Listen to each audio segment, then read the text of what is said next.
Welcome to Ridge Church Online. Glad that you're joining us today. Sermon's going to start in just a minute, but we want to let you know a couple of things coming up. VBS has been happening this week. It's been brilliant. Thank you for your prayers. Thank you if you sent your kids. I hope they had a great time. The thing I want to let you know is about Summer Swing. It's happening on Sunday, August 13th, right after the church here in the park, right in Maple Ridge. If you're around town, you want to make some connections, you want to come out for hot dogs and we're having a chili cook-off and play ball if you want, or just sit around and relax. Whatever it is, we'd love to have you join us. You can find more information online. All right, thanks for being with us today. Here's today's sermon. Well, welcome today. Glad to have you here. This week has been our Vacation Bible School. You can tell by the game themes we have up here. It's been fantastic. The building's just been filled with kids and so much energy, and it's just been really great. Well, back in the early 1980s, the dominant company in the computer world was IBM. They were the ones who told everyone how computing was to be done. They were called Big Blue. No one got in their way. There was only one way to do computers, and it was their way.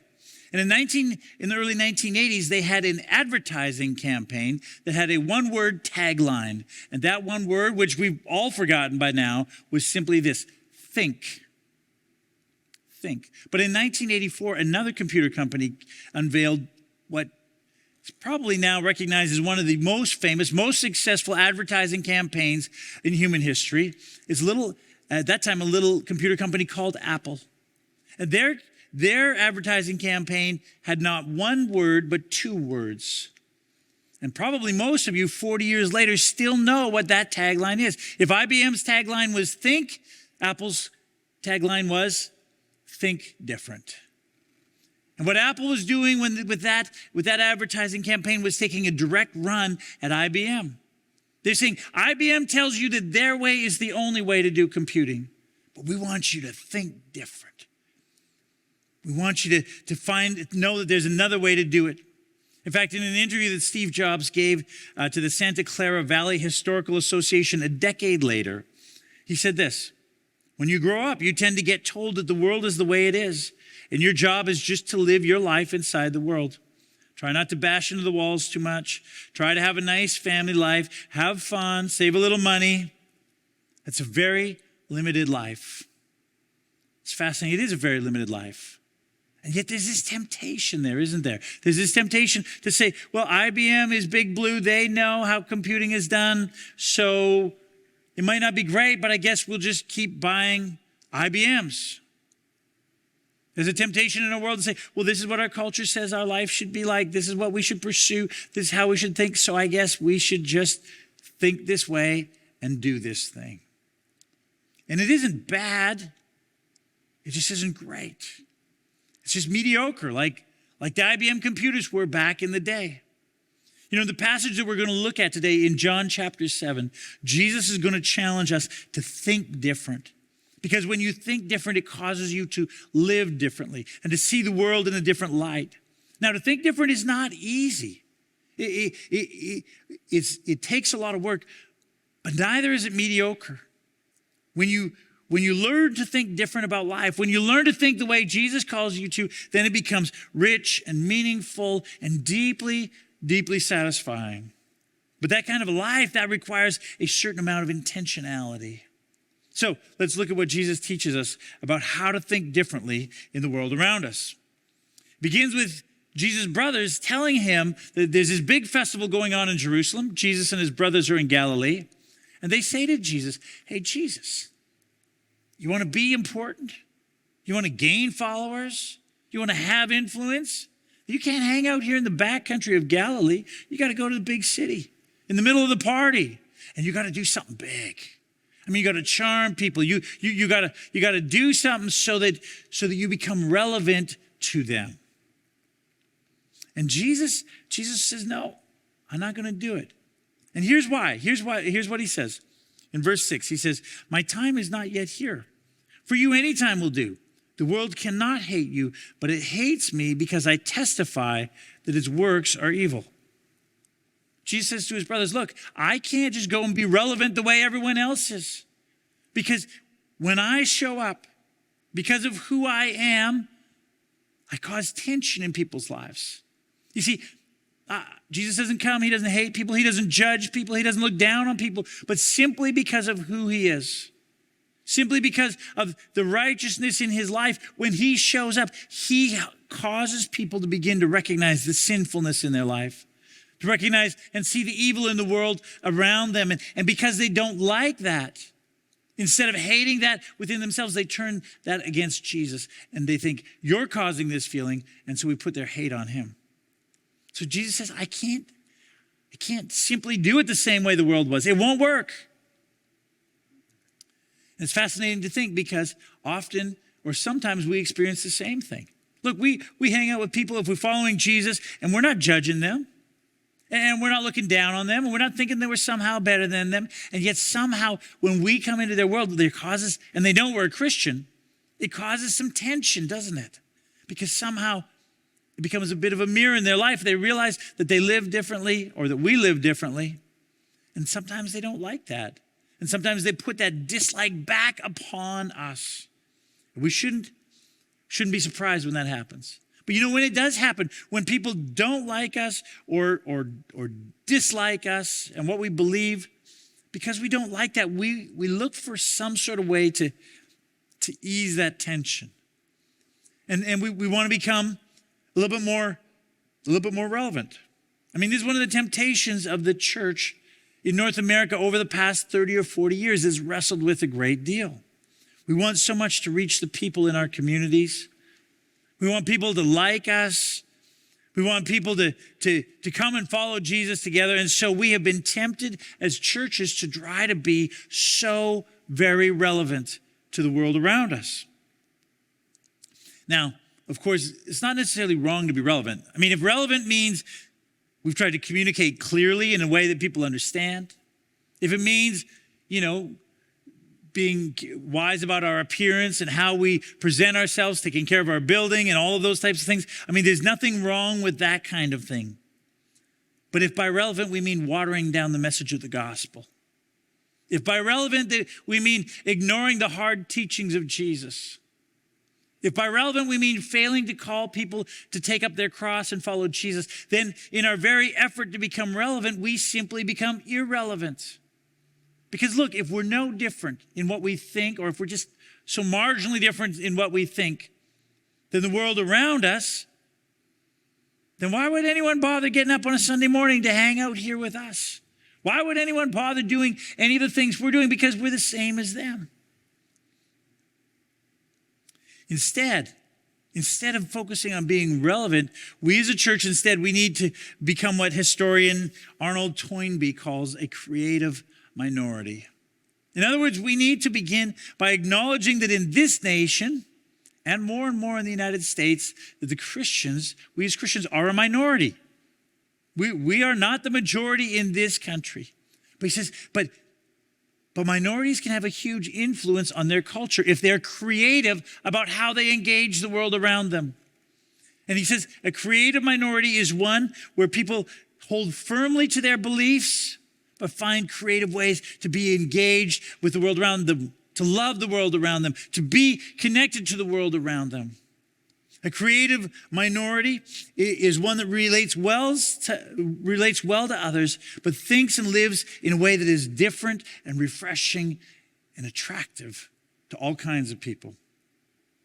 To be a creative minority means to be okay with causing tension in our relationships with others. It's a tension that will cause some people to simply dislike us and who we are and what we stand for. But when we live different enough, they will draw others into us. It's what Jesus did. And so we ought to do the same. So here's the first thing we learned from this story about Jesus' life here. And that's this: we need to resist the temptation to simply be relevant. We have to be different enough. We have to live and think differently enough that our lives are this beautiful, life-giving, deeply compelling example of what it looks like to think different. So, Jesus goes up to the festival, or doesn't go up to the festival in Jerusalem, at least not right away. But then, John tells us later, quietly he does, kind of in secret, incognito. He goes to check it out, to find out what's going on. And when he gets there, So he kind of quietly listens to what's going on. It turns out that all kinds of people are talking about him. All kinds of people. Some people are saying, oh, Jesus is great. I mean, this man has great things to say. We should follow him. Others are saying, no, he's a scam artist. He's a charlatan. He's a fraud. We should stay away from them. But everyone's having quiet conversations. John tells us no one would say anything publicly because they feared what the leaders would say. Isn't that fascinating? Seems like this is an ongoing issue. People have the freedom to say what they want to say and think what they want to think, as long as they say and think what the cultural elite tell them to say and think. See, the cultural elite of that day, and in many ways of our day, put pressure saying, you have to think the way we do. You have to believe what we believe. We're going to tell you how to do computers, and you're just going to do it the way we tell you. We're going to tell you how to live this life, and you just accept it. But don't think different. And there is this, because if you do, there'll be consequences. I mean, if you think different, if you talk out loud different, I mean, we might label you. Might label you as a radical or as a hater or a bigot or as insensitive or some other label. And if you're willing to speak out, we might cancel you. It might affect your job. It might affect your relationships with your friends. It will certainly affect your standing in the community around you. Because you see, the cultural elite, they want to dictate to everyone what it is that they ought to think. They don't want anyone thinking different. And Jesus, he looks around Jerusalem for a couple of days, and he sees this happening over and over again, and finally says, okay, it's enough. Now I'm going to stand up and speak. And so he goes to the temple courts, and he begins to teach publicly. Here's the second thing that we learn from Jesus, and that's this. We need to resist the pressure to conform. And there is a lot of pressure. And sometimes it's easier to simply shut up and go along with what everyone else is saying. It seems safer. In fact, it is safer. But Jesus says, no. You, if you're my followers, you are the salt of the world. Now, salt, salt is not the main thing. But salt is what brings out the flavor. It's what it makes things different. He says, you're the salt of the world. He says, but if the salt loses its saltiness, how can it be made salty again? It's no longer good for anything except to be thrown out and trampled underfoot. We have to resist the temptation to simply conform out of fear what the leaders, whoever they are, might do if we don't. On the other hand, sometimes when people have been kind of pressured to conform for a long time, when they finally decide that they're not going to conform anymore, they kind of swing hard the other way. I mean, they just blow up. They're like, that's it. Now I'm gonna tell everyone exactly what I think. And what they say becomes aggressive and sometimes mean. And they kind of have this damn the torpedoes kind of an attitude. And often in our day and age, because it's easier and safer to do confrontation online where you don't have to look someone in the face, they end up posting and saying things online that can sound and sometimes simply are mean and nasty. Or they post other people who say mean and nasty things, but in essence they're saying, and I agree. And that's not the way of Jesus either. As we're going to see, Jesus stands up. He stands up and speaks the truth, but he doesn't attack others. He isn't angry. He isn't judgmental. He simply says what he believes with gentleness and patience and kindness. Oh, that we would learn the courage of Jesus and the wisdom of Jesus. Because see, here's the thing. Jesus knew who he was. He knew, this is who I am. And he knew what he believed. And when we know who we are, and when we know what we believe, then we can have real conversations with real people without getting either really mad or really scared. This is what Jesus does. And here's what happens when he does. Verse 15, he says this. says it's the Jews who were in the temple courtyards listening to Jesus. They were amazed and asked, how did this man get such learning without having been taught?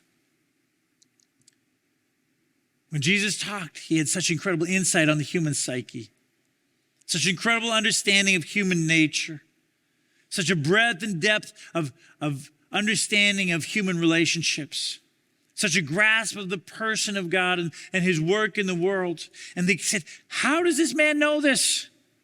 He hasn't taken our classes. He doesn't have a degree from one of our, approved higher institutions of learning. His teaching hasn't been peer reviewed by other academics. How does he know this? Where does this come from? Because it's brilliant. It's unlike anything else that we have ever heard. It's unlike the way the rest of the culture thinks. Now, of course, today many people hear the teachings of Jesus and they don't think that they're that brilliant or really that revolutionary. They're like, of course. Christopher Watkin writes this: we live at a peculiar moment in history when our culture's assumptions and values retain a deeply Christian imprint, but when the teachings of the Bible are largely unknown, misunderstood, or condemned. This makes for a strange and at times amusing situation in which society increasingly sets itself against Christianity, but does so by using distinctively Christian arguments and assumptions. Yet the Christianity that our culture retains is a poor photocopy of the real thing, streaky, partial, and distorted. What's happening today is people are turning on Christianity, but the ideas that they're using, the arguments that they're making are actually basically Christian arguments. They just don't understand fully what it's about. They have a poor copy of the real thing. They fail to see and understand the richness and the fullness of what Jesus actually teaches. Listen, if you're a skeptic here today, if you're someone who's like, I don't know about Jesus, I don't know. The invitation is simply this: find out what Jesus really says. Understand what he really means. And the chances are that when you do, when you get beyond whatever the cultural elite, whatever the culture out there says, then your view of Jesus will go from whatever, which is most of our culture, to what if? What if it's true? What would that mean for my life? Imagine if it's true. The people listening to Jesus directly, the ones not hearing it from others, not listening to what the cultural elite have to say. The ones listening to Jesus directly are amazed at his brilliance and his insight and what he actually has to say, because it's so different than what they hear everywhere else. And Jesus explains why. Verse 16, he says this: my teaching is not my own. It comes from the one who sent me. Jesus says, look, the teachings that I have, what I'm telling you, it comes from God directly. Which makes sense. Why does Jesus have such a beautiful grasp of the human psyche? Why does he understand human nature? Why does he know so much about relationships and about who God is and how to relate to him? Because the teaching comes from God himself. And he created us. So of course he knows. Of course he knows about us. And he knows how to live this life well. And he knows how it is that we can live life so that we flourish. But to do that, we have to think different.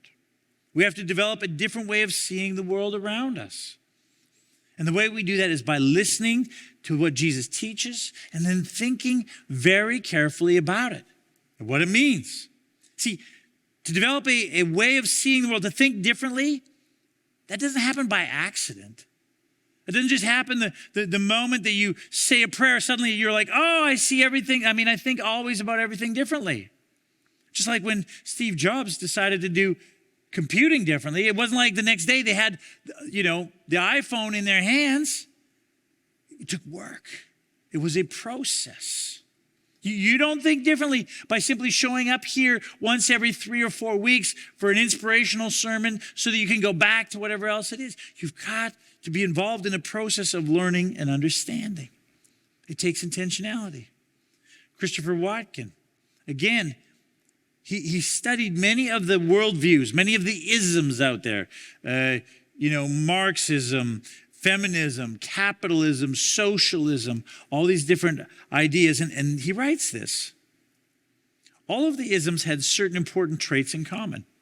They all began as something you looked at, reading and understanding slowly, oh so slowly, their main texts and theories, but they gradually became something you looked through to bring the world into focus, to draw some aspects of the world into the foreground and to leave others in the background, or make them altogether unnoticed, like the doorknob you don't see until it comes off in your hand.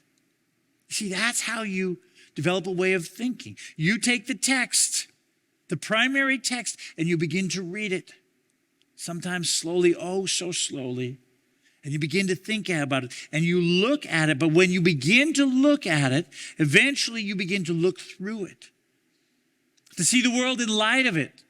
And it begins to bring some things more into focus for you, and other things move into the background, and you begin to see the world in that way. That's how you come to think differently. And it's what we need to do if we're going to learn to think the way that Jesus calls us to think. You need to know and understand what the Bible says and what it teaches from beginning to end. Now, sometimes, in fact, often when I talk to Christians, they're like, I know what the gospel is. I know that God created this world and it was good. I know that sin came into the world, that we're all sinners, that separates us from God. I know that Jesus died for my sins, paid the price for my sins so that I could be right with God. And most, not all, understand that the resurrection of Jesus is a picture of what God's going to do for all who believe in Jesus. It's a picture of the glory to come, the eternal life that is to come for us. They know that. But after that, it gets a little fuzzy. They don't understand the big picture of what God's doing, from creation at the beginning to revelation at the end. And you know, if you want to understand the world and see it properly, you need to have that kind of a narrative, that kind of a big picture of what God is doing in the world. Because if you're missing pieces, it's hard to understand. One of the problems that we have is that on a Sunday morning, we take 3 or 8 or like today, 17 verses and walk just very carefully and slowly through those, which is great. But you need that broader piece in which to plug those in. If you're just going to wait until I preach all the way through the Bible, you have to come every Sunday until I'm about 95 years old. And so what you need this big picture. You know, I grew up in the church. In fact, I don't know for sure, but I think that the day that my parents left the hospital, they probably didn't even go home. They just went straight to church. Put me in Sunday school when I was like 2 days old. I've been in church all my life. But you know, it was in my 30s when I went to seminary, the first time that I realized that the people of Israel had spent 70 years in exile in the land of Babylon. I never knew that in all those years because I'd just gone to church, heard a little bit here and a little bit there. But you see, when you understand that the people of Israel had gone into exile, then that begins to be useful in understanding how we live as a creative minority in a culture that is far from God. It has implications for how we live our life today. And so look, if you don't have a good big picture, then you need to get that. Part of that is by reading the Bible through in a year. And many of you are doing that, starting in Genesis and getting through to the end of Revelation by the end of December. Good for you. Keep going. It gives you a big picture. But we also have a course that we're offering. It's called the Bible Course. It's happening right now. You can't join it right now because it's almost done. But this fall, we're going to offer it again. And it's about 8 weeks, I think. And it's Sunday morning at 9 a.m. And it just gives you the big picture. You're like, oh, I get it. Then everything that we talk about on a Sunday morning, you slot it in. You're like, oh, I get where that fits. I understand how that's a bigger picture of what God's doing. And it helps you to think different. And if you want to think different, you have to understand what the Bible says. But more than that, you know, too often in the church, we've answered 2 questions. What and why? What does the Bible say? It's all about doctrine. And why should I believe it? It's all about apologetics. And doctrine and apologetics are so very important. But too often we've forgotten one more question, which is this: so what? So what? What does it mean for my life? And we need to think about that. What does it mean for me as a plumber, or a homemaker, a business person, a doctor, I mean, what does it mean for how I do my taxes, or how I relate to the people on my strata board, or how I think about human sexuality? So what when it comes to how I treat my body, how I plan my career, who I go into business with? It's all information. It's all good information. But it's only information until we answer the question, so what?